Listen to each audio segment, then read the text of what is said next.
Hi.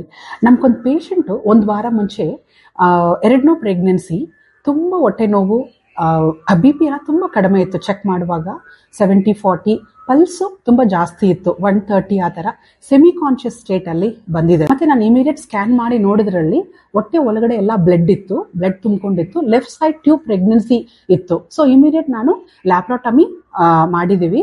So B P ತುಂಬ ಕಡಿಮೆ ಇರೋದ್ರಿಂದ ಬಿ ಪಿ ಇನ್ಕ್ರೀಸ್ ಮಾಡೋಕ್ಕೆ ಮೆಡಿಸಿನ್ಸ್ ಎಲ್ಲ ಕೊಟ್ಟು ಬ್ಲಡ್ ಪ್ರಾಡಕ್ಟ್ಸ್ ಎಲ್ಲ ಅರೇಂಜ್ ಮಾಡಿಬಿಟ್ಟು ಒಂದು 4 ಬ್ಲಡ್ ಹಾಕಿದ್ದೀವಿ. ಏನಂದರೆ ಹಿಮೋಗ್ಲೋಬಿನ್ ಬರೀ 4 ಇತ್ತು.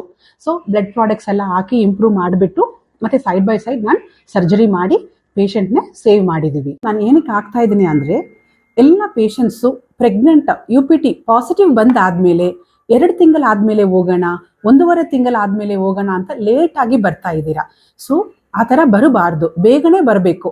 ಪೀರಿಯಡ್ಸ್ ಮಿಸ್ ಆದರೆ, ಪ್ರೆಗ್ನೆನ್ಸಿ ಪಾಸಿಟಿವ್ ಇದ್ದರೆ 1 ವಾರ ಒಳಗಡೆನೆ ಬರಬೇಕು. ಸೊ ಏನಾಗುತ್ತೆ ಅಂದರೆ, ಮಂತ್ಲಿ ಎಗ್ ರಿಲೀಸ್ ಆಗುತ್ತೆ. ಎಗ್ ರಿಲೀಸ್ ಆದಮೇಲೆ ಎಗ್ಗು ಸ್ಪರ್ಮು ಈ ಟ್ಯೂಬಲ್ಲಿ ಮೀಟ್ ಆಗಿ ಮತ್ತೆ ಗರ್ಭಶೀಲಕ್ಕೆ ಬರಬೇಕು. ಸೊ ಆ ಥರ ಗರ್ಭಶೀಲಕ್ಕೆ ಕೆಲವ್ರಿಗೆ ಬರಲ್ಲ.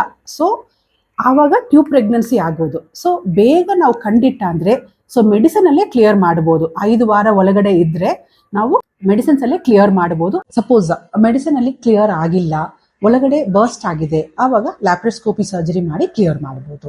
Thank you.